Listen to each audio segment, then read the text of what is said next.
ready na natin yung ating wonton or yung pinaka-siomai natin for this dish.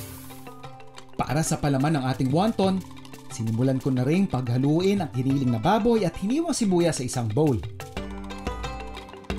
And of course, yung ating hipon. Finely chop lang din natin yung ating hipon.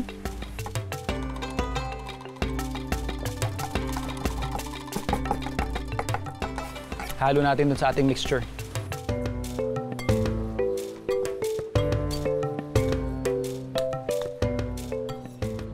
Season lang natin to ng salt. Mix lang natin to hanggang makuha natin yung parang paste-like consistency. So meron tayo ditong wonton wrapper. Pinaka-importante lang naman dito is wag siyang lumabas doon sa ating pagkakabalot.